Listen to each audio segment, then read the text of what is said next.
Shame on you, Claire, anti-Claire. Ninyo ang kwarta sa flood control. Shame on you, anti-Claire, anti-Claire.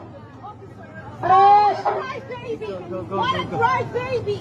please, bring the money to the Filipino people. We have a big flood control projects come right now. I think we can hear you without that.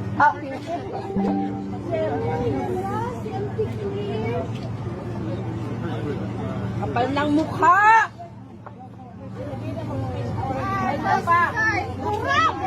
You can film all you want, no problem, but they could credit on you guys, just let them be you. You can film them all you want, no problem. We are harmless. We just want to let them know. Ayan mga kababayan, You say what we do.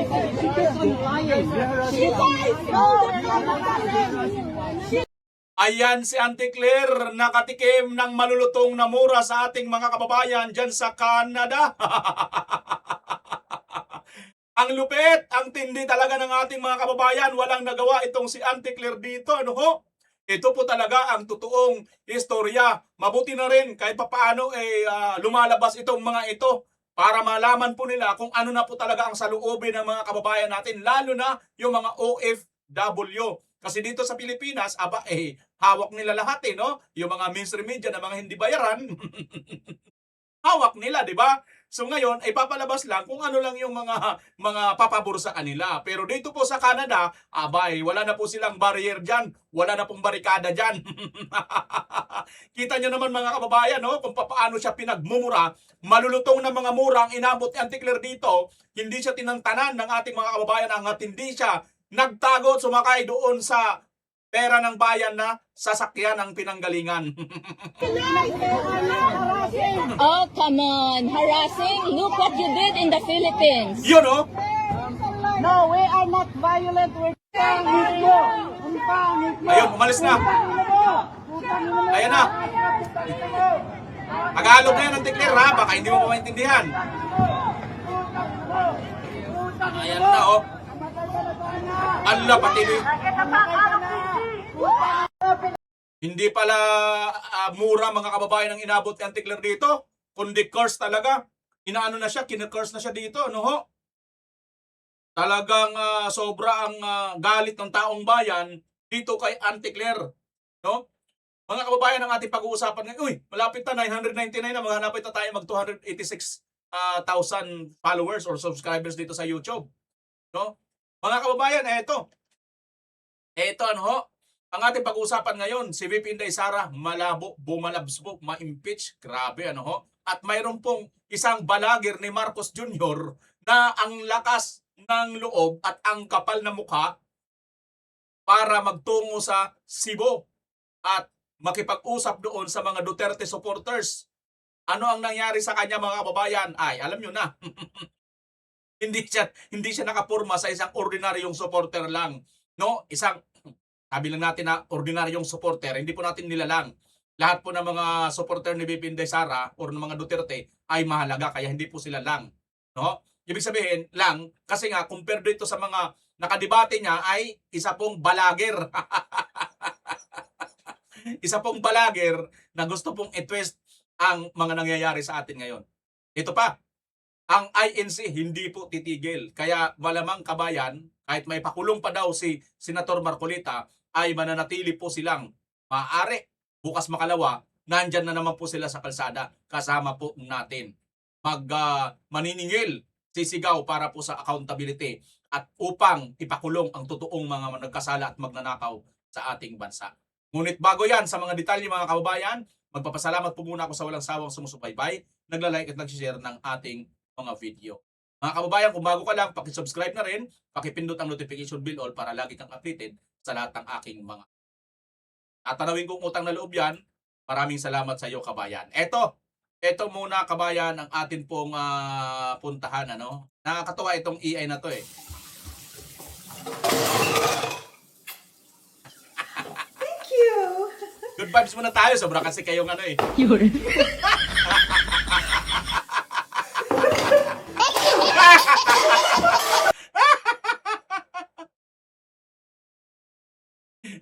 Kala mo iPhone na, in SpongeBob pala yung binigay sa'yo. Ito pa mga kababayan, ang ganda rito. Panoorin nyo. Ah,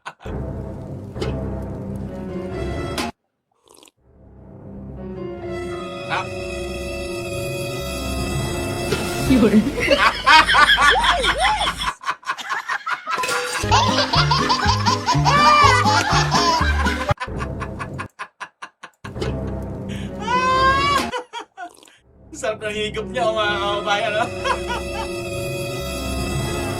Yan, chinilas. Sinigang na chinilas pala yung hinigop ni Auntie Claire. Ayan mga kababayan, tingnan natin itong video na to. Kapal ng mukha! Kapal na mukha. Ayan, no? Taluoy ang mga Pilipino. Shame on you, Claire, Nauubos anti-Claire. ninyo ang kwarta sa flood control. Shame on you, anti-Claire, anti-Claire. Please, Right, baby! What right, baby! please, bring Ganda the ng pagkakasabi money ni to Madam, the oh. Filipino people. We have a big flood control project come right now. I think we can hear you without that.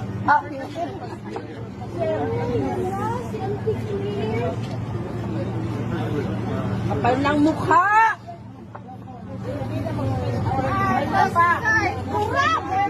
Kurap, kapal na mukha. They put freedom on you guys, just let them be. You can film them all you want, no problem. We are harmless, we just want to let them know. Feel free to say what we want. She keeps on lying. She lies! No, they're not harassing! She lies! They're not harassing! Oh, come on, harassing. Look what you did in the Philippines. Sabi ng ng pulis, mga kababayan, Police Canada, no? You can shout them all you want. Dito sa Pilipinas, aarestuhin ka na yan pagka dito yan. Doon sa Canada, wala. Sige, magsigaw kayo dyan, sigawan ninyo yan. Flood control, ayan, naintindihan siguro yan. English eh. You can film all you want, no problem. Ayan, no? You can scream all you want. They put freedom on you guys, just let them be. You can film them all you want, no problem. No problem. We just want to let them know. Feel free to say what we want. She keeps on lying. She lies! No, they're not harassing! She lies! They're not harassing! Oh, come on, harassing. Look what you did in the Philippines. No, we are not violent. We're pangit mo. Ang pangit mo. Kung pangit mo. Ang pangit mo.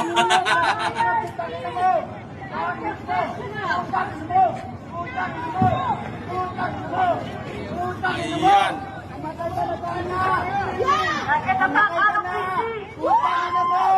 Be.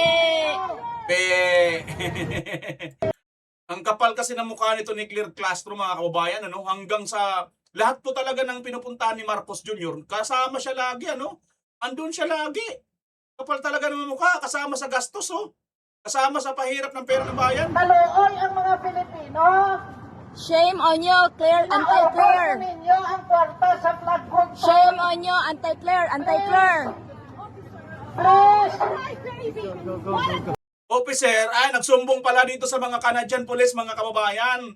Oo, dahil sinusundan siya ng mga taong bayan, ng mga Pilipino OFW, at pinagsisigawan siya ng shame on you, anti-Claire, ang ganda nga ng pagkakaboses, no? Ilongga siguro si Madam. Ang ganda ng pagkakasalita. Shame on you, anti-Claire. Antay talaga eh. Ibig sabihin, kalaban siya ng liwanag. Sakto talagang pangalan nito, anti-Claire. right, baby! please, bring the money to the Filipino people. We have a big flood control project come right now. I think we can hear you without that.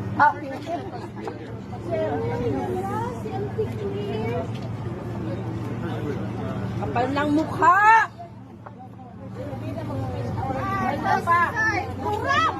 You can film all you want, no problem. They put freedom on you guys, just let them be. You can film them all you want, no problem. We are harmless, we just want to let them know. Feel free to say what we want. She keeps on lying. She lies! No, they're not harassing! She lies! They're not harassing! Oh, come on, harassing. Look what you did in the Philippines. No, we are not violent. We're pangit mo. Ang pangit Bakit mo? Putang ina mo! Putang ina mo! Putang ina mo! Putang ina mo! Bakit mo? Putang ina mo! Putang ina mo! Putang ina mo! Putang ina mo! Kamatay ka na sana! Kamatay ka na! Putang ina mo! Be! Ayan mga kababayan, kung hindi pa ito sumakay ng sasakyan na pera din ng bayan ang ginastos, galing na sa tax ng bayan yung kanyang pinang-arkila dyan sa sasakyan na yan, aba hindi siya tatantanan ng ating mga kababayan. Dahil po yung mga Canadian Police ay talagang sabi ng Canadian Police, you can scream them all you want, no? Kahit magsusumigaw pa kayo dyan, wala kaming pakialam, ano ho, mga kababayan. Ito pa, ang tagpo doon, no?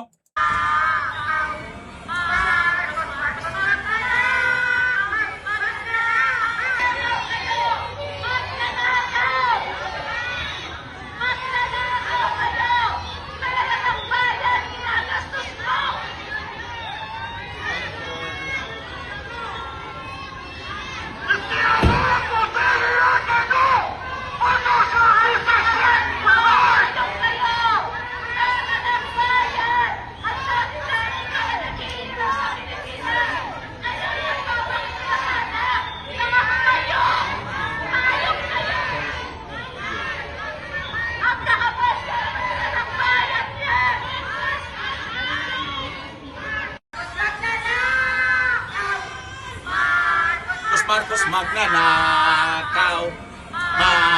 Marcos magnanakaw. Magnanakaw si Marcos.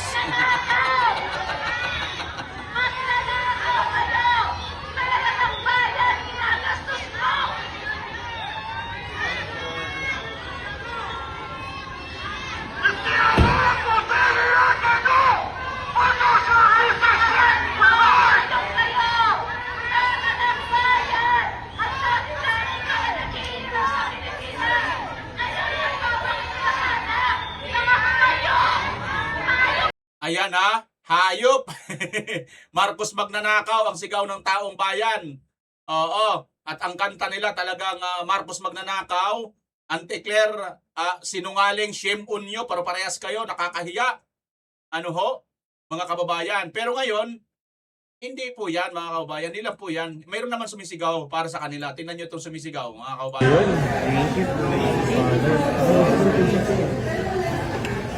Father, tingin mo po ng number.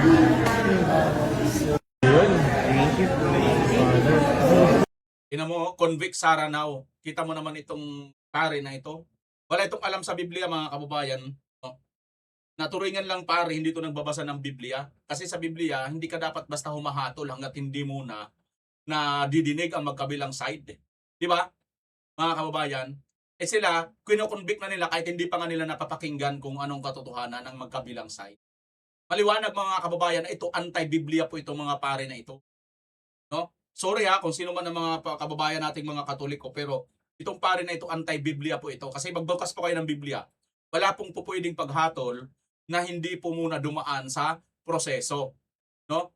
Kaya nga ngayon mayroon mga sigaw ng mga taong bayan, kung justice talaga ang Panginoon, bakit hindi ka agad pinaparusahan itong mga kriminal? Di ba? Itong mga magnanakaw, itong mga rapist, itong mga mamatay tao. Kasi nga, hindi pa tapos, hindi pa kumpleto lahat. Kinukumpleto muna. So, ganun po, kailangan dumaan sa lahat ng proseso. Itong pare na ito, hindi po yata nagbabasa ito ng Biblia. Sorry Father, pero mukhang ang taas ng pinag-aralan mo, 10 taon ka nag-aral, ngunit wala kang natutunang tama. Kahit sa Biblia, sablay ang inyong natutunan. Biruin mo, convict Saranaw, tanong, napakinggan mo na ba ang side ni BP Sara? Nakita mo na ba ang dapat siya makonvict? Diba? Tapos ngayon magsasalita ka, convict Saranaw. So ibig sabihin, humahatol ka ng maling paghatol. Wala ka sa lohika ng Biblia. Yan po yun mga kababayan. Speaking of lohika ng Biblia, at ito nga sa Senator Marcolita, ay hindi po titigil ang Iglesia ni Cristo hanggat hindi po mananagot ang totoong mga makasalanan at magnanakaw sa taban ng bayan. Ayan kahit ipakulong pa nila sa Senador Marcolita, hindi kami titigil sa paghingi ng katarungan para sa mga kababayan natin na ninakawan. Gusto naming ipaalam sa kanila, isang injustice ang selective justice at hindi kami mananahimik sa harap nito. Napakalaking pagyura sa katarungan na hinihingi ng ating mga. Panoorin natin si Brother Edwel Sabala dito nga po sa videong ito patungkol dito. Na hindi po sila titigil hanggat kahit po natapos ng kanilang pagrarally,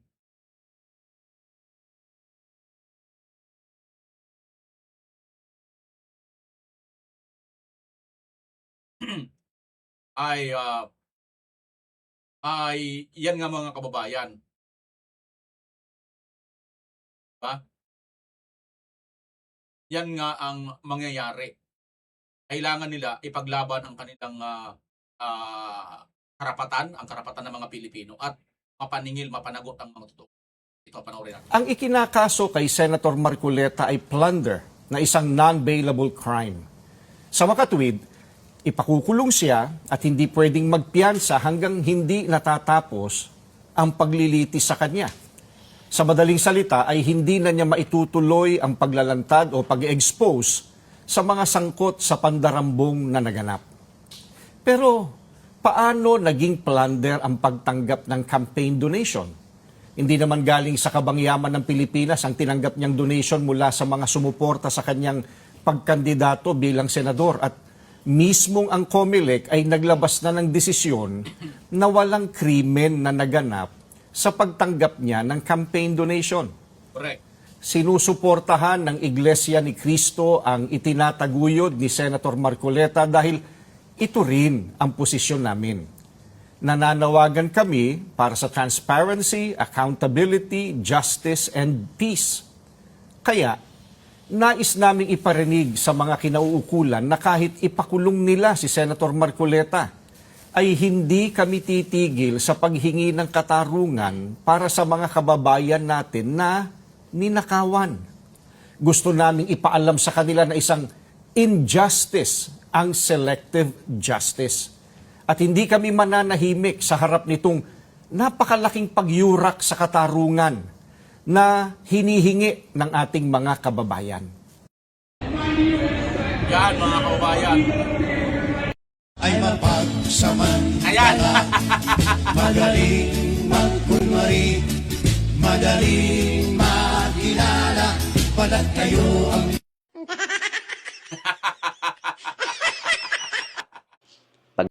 Andali Ayan o. Nagtuloy-tuloy na dito mga kababayan o. Dating sa Canada ay Na lahat ng mga congressman, mga senador, at ang mga justice system, mahiyang naman kayo! Kayo sa pera ng Ayan, si Claire Castro. Bring back the money to the coffers of Filipino! Your face is ay inanunsyo na ni Ombudsman na inelevate na nila sa sandigan. Ayan mga kababayan. So, ayan nga po, no, itong si Auntie Claire ay talagang hindi po nakapurma dyan sa Canada at napahiya po ng todo-todo. Kung hindi pa siya umalis, mga kababayan, ay hindi pa siya titigilan ng taong bayan. Ito pa. Ito yung sinasabi ko sa inyo. Itong vlogger na ito sino ba itong vlogger na ito? Basta ito si sumikat ito sa chiffon. Yung Ensaymada vlogger, yan, ito yung mga Ensaymada vlogger. Ngayon to si Sir, sa Cebu siya nagpupunta, no? At ang mga kababayan natin doon, kanyang dinidebate. Gusto niya talaga ipilit yung kanyang gusto. Pakinggan natin mga kababayan, ng paano siya napahiya dito ng ating mga kababayan. Bakit pinagbabalik siya ng 348 million ng COA kung hindi totoo? Sir, lahat ng mga empleyado sa... This is COA. This is COA. Let me explain. Okay, I give you time. Lahat ng empleyado sa ating gobyerno may confidential funds. No, hindi. Only president, congressman, senators, Senator. even the mayor, governor. May confidential fund. Okay. But the question is, bakit pinagbabalik siya ng COA ng 348 million? Because- Hindi maipaliwanag ni Sara. It's big. Ipaliwanag mo kung ba't hindi niya may paliwanag. Okay. All right. It's because it's already unfair. Okay? If you can see, yung lahat ng focus is nandoon kay Sara Duterte. Did you already see any congressman na nasa jail because of the flood issue? Meron. Sino? Meron. Sino? Tumingin ka sa Leyte. Hindi, sino? Yung kongresista sa Leyte, nakakulong Isa na. lang. Meron pa, marami. Sino pa? Kongresista sa Leyte, nakakulong na. Ang tanga nito mga kababayan, oh. Teka, tama ba narinig ko? Pakinggan nyo ha. Ang tanong kasi sa kanya dito, mayroon ka bang nakitang congressman na nakakulong na? Okay, let me... Alright. Alright, it's because it's already unfair. Okay? If you can see, yung lahat ng focus is nandoon kay Sara Duterte. Did you already see any congressman na nasa jail because of the flood issue? Meron. Sino? Meron. Sino? Tumingin ka sa Leyte. Hindi, sino? Yung kongresista sa Leyte, nakakulong Isa na. lang. Meron pa, marami. Nakakulong na daw ang kongresista sa Leyte. Meron daw. Mayroon daw. Anak ng teteng mga kababayan. Grabe. Sino bang kongresista sa Leyte na nakakulong? Di ba yung tanga lang nitong gagong to mga kababayan, ano? Sino pa? Sino? Bigyan mo ako ng... If I give you Give us names. Hindi, give us Hindi, names. ikaw tinatanong ko. Hindi, give us names. I will give you the name. But tanong ko sa'yo, straight to the point, bakit si Sara Duterte pinagbabalik ng COA ng 348 million? It's unfair. Hindi ito unfair. Unfair. Hindi ito unfair. The question, being a Cebuano, and I am a Filipino, I am a taxpayer, and you are also a taxpayer. If I say, pinagbabalik ko siya ng pera ng taong bayan, hindi ka papayag? Sir, my question is... Hindi, answer my question and I will answer your question. Okay. Hindi ako... Oh, bakit hindi mo papayagan na magbalik siya ng pera? Confidential. Oh, if May confidential bang isasabihin natin kung anong kalalabasan ng... pwede. Sabihin ko ha, ang COA ang nagdidesisyon ng pera ng taong bayan. Kaya kailangan ipaliwanag ni Sara. O ngayon, pag sinabing confidential, katangahan na lang ba sasabihin natin? Anong meaning ng confidential? Confidential, it means hindi porke sinabi na, oy, confidential itong pera na to. Hindi. Tignan mo, sabi niya, hindi porket confidential, katangahan na lang sasabihin natin. Ang tanga-tanga na ito, mga kababayan. Confidential nga, tinatanong nga siya, ano ang meaning ng confidential? Ang ibig sabihin ng literal meaning ng confidential, secret. Hindi pwedeng malaman, confidential nga eh.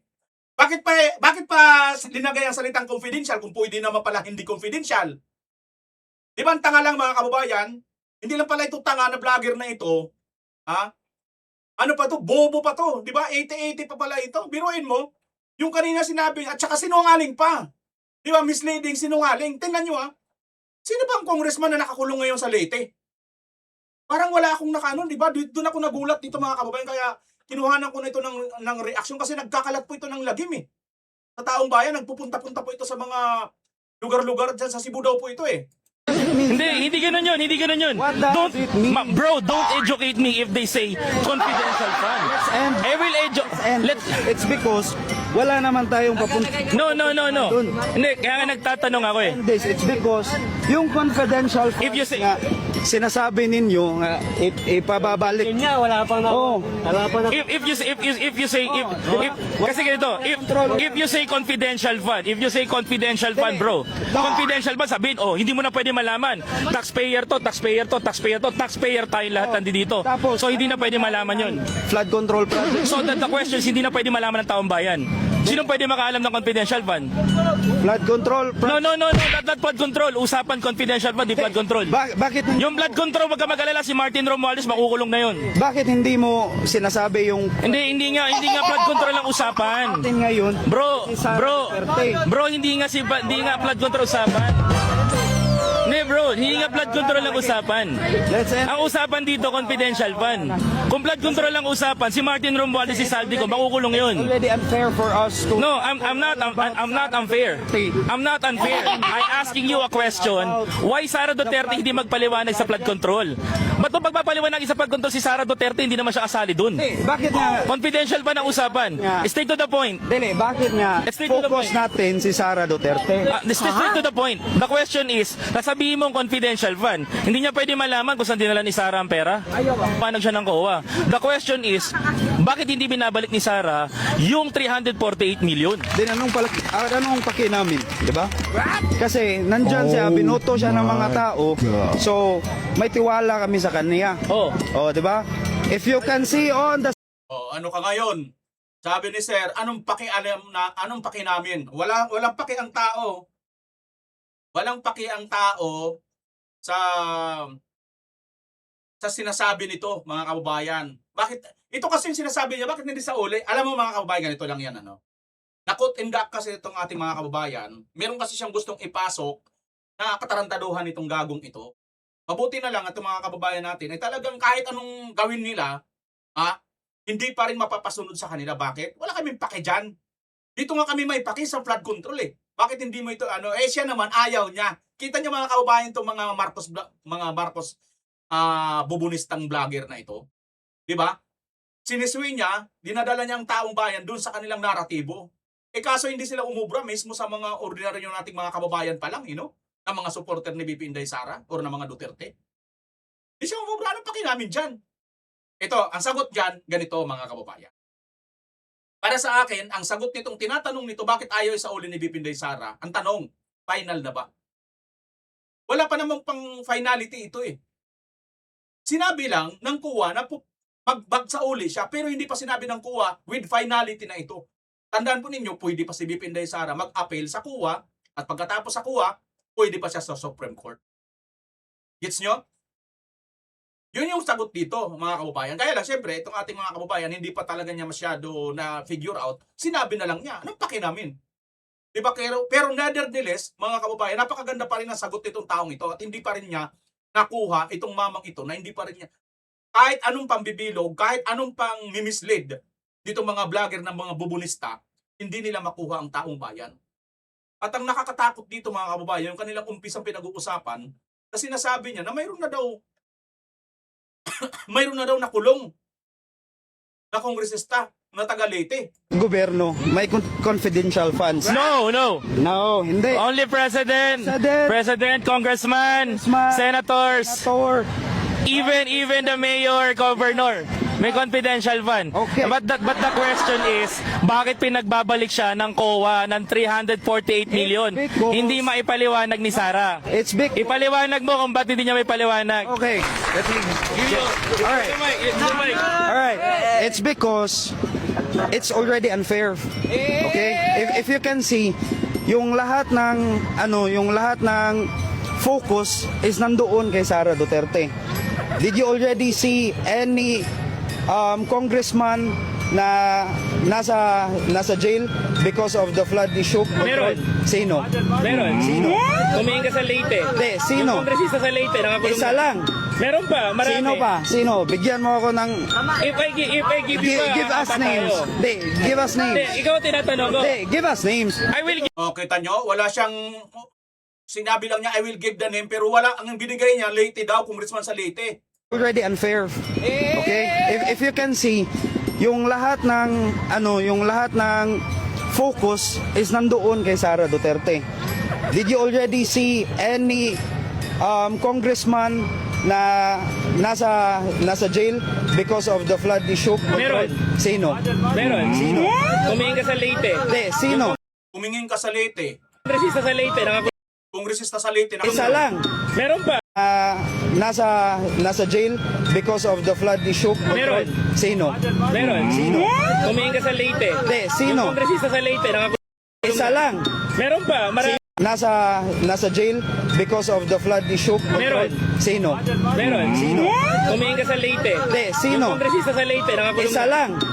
nakakulong na daw ang kongresista sa Leyte. Dito pa lang mga kababayan, isa nito napakasinungaling nitong gagong to, no? Wala naman nakakulong na kongresista sa Leyte. Sige nga, i-search nyo nga. Dito pa lang, alam mo kung debate ito, tapos na to eh. Dito pa lang, tinanong siya, mayroon ka na bang nakita na nakakulong na dahil sa flood control? Sagot niya, meron. Na kongresista ha? Saan? Tumingin ka sa Leyte, isang kongresista nakakulong.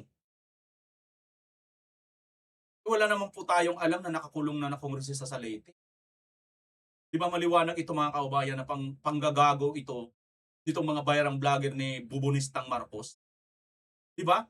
Ang nakasaklap pa nito kasi malamang bayad ito. Di naman po ito makakapagsalita ng ganyan kung ito bayad eh. Sino kayang nagbabayad? Saan galing ang pondo ng pera? Abay, kung galing sa politiko yan, malamang galing sa kaban ng bayan at galing sa tax. Kita nyo? Ako makasagupa ko lang ito. Natsambahan ko lang ito. Natsambahan ko lang ito minsan na makaharap. Biyahe ni Kuy palang pangalan nito mga kaubayan. Kahit i-search nyo yun, wala naman akong problema kasi alam ko naman mga Duterte supporters hindi naman po buo. Biyahe ni ko yung pangalan pala nito. Kung saan ito nagbibiyahe. Para ibiyahe nila yung kanilang kabubuhan, katangahan at pang-mislead. Paninira sa mga Duterte, lalo na kay BP Sara. At hindi lang yan. Gamit nila yung pera ng bayan. Ayun, sabihin mo, anong problema mo, BMR? Nagamit-gamit ang pera ng bayan. Well, wala pa tayong pruweba sa ngayon. Pero makikita mo naman mga kababayan, ang kanyang mga pagsasalita, sino bang dinidepensa niya? Di ba itong Marcos na magnanakaw? O anong pruweba mo naman bakit nasabi mong magnanakaw? Hindi naman ang flood control nasaan?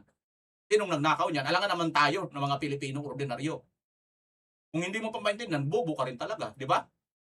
O troll ka lang. Pero sa mga Duterte supporters, hindi bobo, hindi rin troll. Naintindihan po natin to. Kita nyo mga kababayan, ang panganib itong ginagawa niya, no? Mayroon daw. Wala naman, napaka-misleading. Ito na. Punta na tayo sa impeachment ni BP Inday Sara na hindi po may impeach si BP Inday. Panoorin po natin si Ms. Maluti Kia. Magandang hapon po muli. Ito si Maluti Kia sa Maltik. Ako, pag-uusapan natin. Sa July 6 na po ang simula sa impeachment court. Yan kung hindi ma-delay o kung magkaroon ng special session, tignan po natin kung ano ang mangyayari. So, sa impeachment versus BP Duterte, may laban o suntok sa buwan?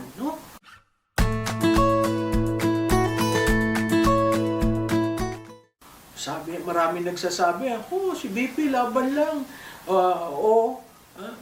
Hindi yan, kasi sabi nga ng House, hindi naman sinagot, So titingnan po natin, merong bang enough na support si BP Duterte sa Senado para ma-survive niya ang impeachment, Titingnan again natin, ano ang basihan nito sa Article 11, Section 3, Paragraph 6 of the 1987 Constitution.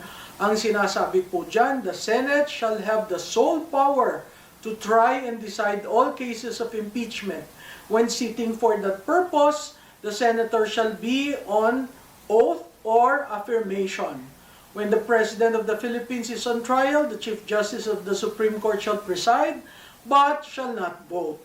No person shall be convicted without concurrence of 2/3 of all the members of the Senate. Ayan na naman po yung phrase, of all the members of the Senate. So, kung titingnan po natin, 24 po ang Senado, ano po ang tinatawag na 2/3 of all its members, yan po ay 16. To convict, dapat may 16 na boto. Pero anything mas mababa dyan, wala pong conviction na mangyayari. Ang sabi-sabi ng iba, napakahirap kumuha ng 16. Ay, totoo po yan, Dahil sa nangyayaring baliktaran sa Senado, hindi na po natin alam nasaan ba talaga yung original, Kung titingnan po natin, pag breakdown natin yung 24, nasaan ba yung dati? Yung dati, merong 7 na sigurado magko-convict, merong 5 na siguradong mag-a-acquit, Doon muna tayo doon sa 2. Yung siguradong magko-convict, na andyan po si Aquino, Hontiveros, Lacson, Pangilinan, Soto, Tulfo, 7 po sila. Tapos po, yung siguradong hindi magko-convict, o mag-a-acquit, ang tawag doon mag-a-acquit, nandyan po si Go, De La Rosa, Padilla, Marcoleta, Marcos. 5 po, no? Yan po yung sinasabing, ano po ang basihan yan? Yan po ay nanggaling sa 2025 election. Yung mga pro-Duterte ng mga senador, yan po ang 5 na matitibay. Pero dahil nagkaroon ng girian, dun sa 9 minority, ang kasama po dyan ay si Go De La Rosa, Padilla, Marcoleta, Marcos, Cayetano, Jinggoy Estrada, Joel Villanueva, at saka po si Chis Escudero. Yung po yung minority. Nung ang majority ay si Senate President Tito Soto, no? So, nagbaliktaran, yung dating 9 naging 12, no? Nadagdag po dito ang kapatid ni Senate President Cayetano, si Pia Cayetano, pumunta rin po si Loren Ligarda at ang mga Villar, no? So, from 9 naging 12, no? Naging 12 po ang kaya sila ang naging majority. Nahalal naman po si Senate President Alan Peter Cayetano, no?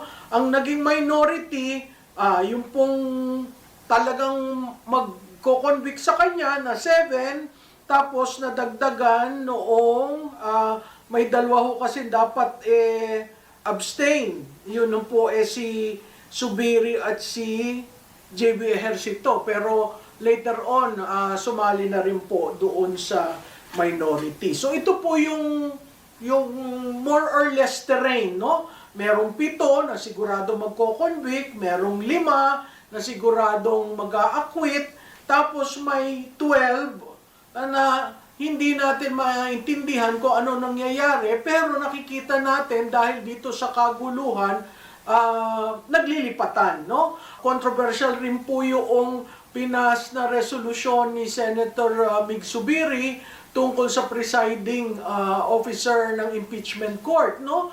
Na kahit na sinabi ko sa inyo ano yung provision sa saligang batas na ang presiding officer ay ang Senate President, meron pong isang panukalang resolution na pinas nila at wala naman po nag-oppose doon na pwede nilang pangalanan kung sino ang magiging presiding officer ng impeachment court. Yan po another issue na kailangang pagtalunan. Siguro papasok na naman dyan ang Korte Suprema para lamang po mapagtibay ang ating saligang batas, no? Na ando naman po talaga kung sino ang presiding officer. 5 o 6 ang mga kaso, charges na final ng House of Representatives na andyan po ang SALN, ang AMLA, ang BIR, ang confidential fund at ang conditional threat. Yun po yung 5, no? Maling-mali po sa aking pananaw na ang SALN ay gamitin magmula pa nung Vice Mayor siya, papunta sa Mayor, papuntang sa Vice President. Bakit po? Dahil po ang impeachment, ang impeachable officer lamang po ay ang Vice Presidente. Hindi po ang Vice Mayor, hindi po ang Mayor. So para mo going 19 years or 20 years just to establish an end na gusto mo, yung end na ay magmula Vice Mayor hanggang Vice President, tumaas ang net income, ang net worth ng ating Vice Presidente. Maling-mali po yun. Kasi po, siya ay impeachable officer lamang for 3 years, which is from 2022 to 2025 nang siya ay maging Vice Presidente, no? So makikita po natin sa mga dadating na linggo, binigyan ng impeachment court, kinonvene ni Senate President Cayetano yung impeachment court, pinadalhan ng articles of impeachment ang Vice Presidente. Sumagot po nung June 1 ang Vice Presidente, binigyan ng 5 araw ang House of Representatives o yung tinatawag na prosecutors para sagutin yung sagot ni Vice President, pero hindi rin daw nila sinagot kasi wala naman daw sinagot si Vice Presidente. So nandun po sa level na ganon. Yung sagot po ni Vice Presidente is tantamount to requesting the impeachment court to dismiss the complaint. Kasi hindi naman po naprebahan ng House of Representatives yung kanilang mga allegations at naging mini trial nga po yon na maling-mali. Tatandaan po natin, meron rin pong petition sa Korte Suprema ang ating Vice Presidente tungkol doon sa actuations ng House of Representatives during the impeachment, the findings of substance, form and substance sa House Committee on Justice, no? So, titingnan po natin yan, 1 to 2 weeks magkakaroon na po ng pre-trial, magsasubmission ng mga briefs, etc. Ang simula po ng formal na trial sa impeachment ay July 6.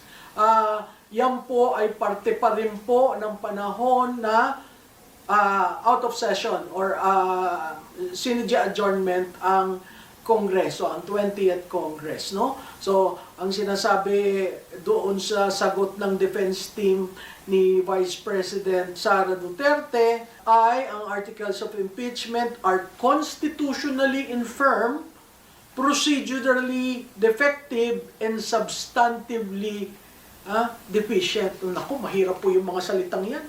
Parang, kumbaga, a piece of paper lamang ang nangyari dun sa articles of impeachment ng House. Ngayon naman po ang House, ang sinabi ay hindi na po sila nag-komentaryo dahil nga sa wala naman daw pong bagong allegations na ginawa ang ating Vice Presidente.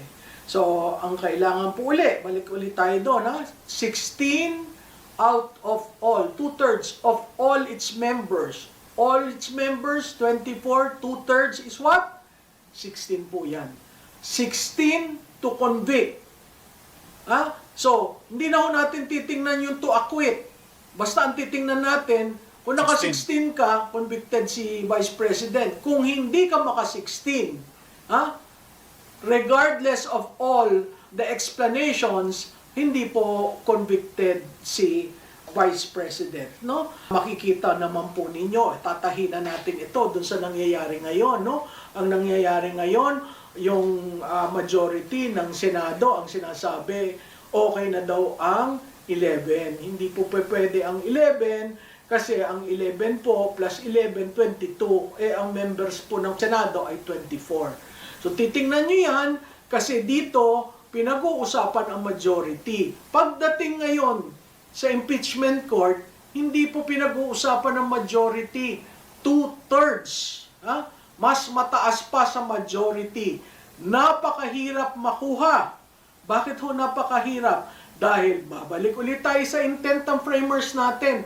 Dahil hindi po basta-basta ang impeachment court. At imahalaga ang accountability, pero kailangan nasa tamang proseso na patas, at talagang pinag-uusapan ng mga issues, may evidence, at from the evidence, ang bawat miyembro ng ng Senado ay kailangang bumoto. Sa ating pong kasaysayan, nagkaroon na po tayo ng impeachment ng I think 2 beses ang umabot sa Senado. Yan po ay nung panahon ni Erap Estrada, yung second envelope, no? At nagkagulo tayo sa second envelope. Wala naman pong nakalaman doon sa second envelope. Yan po ang aral ng ating kasaysayan. At yung pangalawa ay kay Chief Justice Corona, no? Nagkagulo rin po tayo doon, dahil ang ginawang presentation ng prosecution the sum total of the transactions sa bangko, hindi po yung ano ba talaga ang dulo, no? Kung tatandaan nyo, kung kayo bank depositor, ang inyong worth ay nandun sa dulo ng inyong bank account.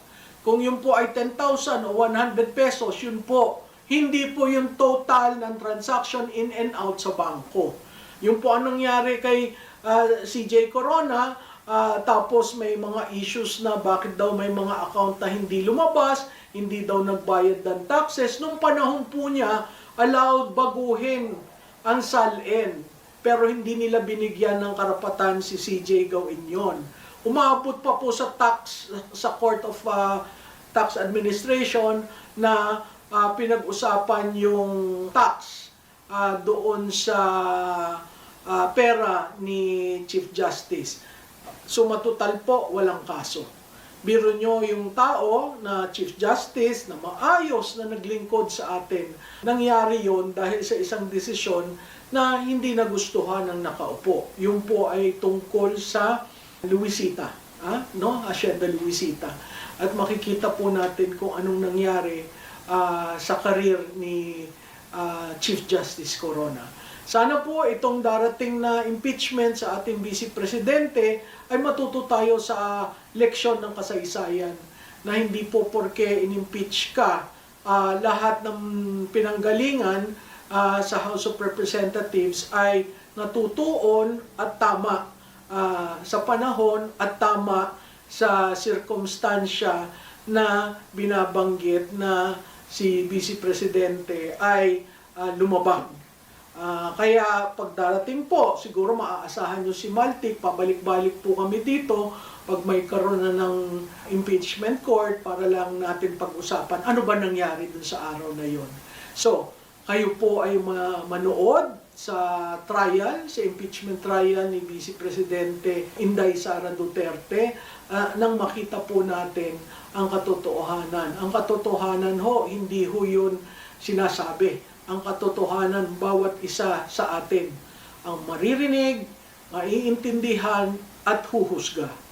So, ito po si Malutikia ng Ayan mga kababayan, si Miss Malutikia, Professor Malutikia,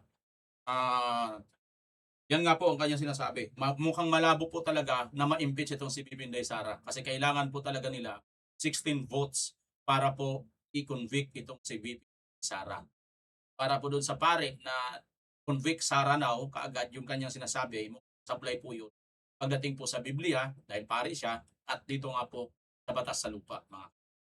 Again, kung ano pong inyong masasabi at komentaryo, opinion dito sa video ito, huwag po kayong mahiya, pakicomment nyo po dyan sa baba at abangan nyo po ang mga susunod nating video para maging updated po tayo. Suwan po natin yan, pag-uusapan po natin. Maraming salamat, Pilipinas as well. Bye!